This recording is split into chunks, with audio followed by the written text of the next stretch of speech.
రైతాంగానికి శుభవార్త అందించింది భారత వాతావరణ సంస్థ. మరో 3 రోజుల్లో ఏపీలోకి నైరుతి రుతుపవనాలు ఎంటర్ కాబోతున్నాయి. 26న రాయలసీమలోకి ప్రవేశించి 29 నాటికి రాష్ట్రం అంతటా కూడా ఇవి స్ప్రెడ్ అయ్యే సూచనలు కనిపిస్తున్నాయని ఐఎండీ వెల్లడించింది. ఈసారి సాధారణం కంటే అధికంగా వర్షాలు కురిసే అవకాశం ఉందని కూడా అధికారులు స్పష్టం చేశారు. 16 ఏళ్ల తర్వాత నైరుతి రుతుపవనాలు ముందస్తుగా రాష్ట్రాన్ని పలకరిస్తున్నాయి.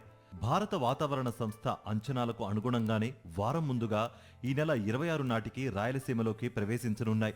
29 నాటికి రాష్ట్రమంతటా విస్తరించే సూచనలున్నాయి. మే నెలాఖరులో రుతుపవనాలు రాష్ట్రాన్ని తాకడం 2009 తర్వాత ఇదే మొదటిసారని వాతావరణ నిపుణులు చెబుతున్నారు.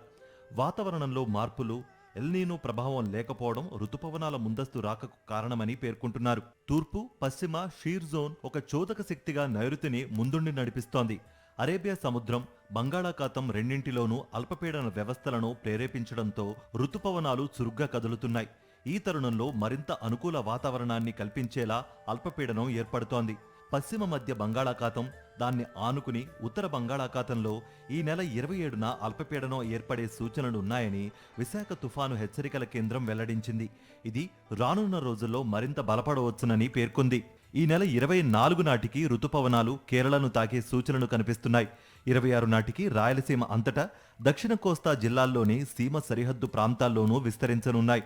28 నాటికి దక్షిణ కోస్తాంధ్ర జిల్లాలు, 29 నాటికి ఉత్తరాంధ్ర జిల్లాలతో పాటు రాష్ట్రమంతటా విస్తరించేందుకు అనుకూల వాతావరణ పరిస్థితులు ఉన్నాయని వాతావరణ శాఖ అధికారులు తెలిపారు.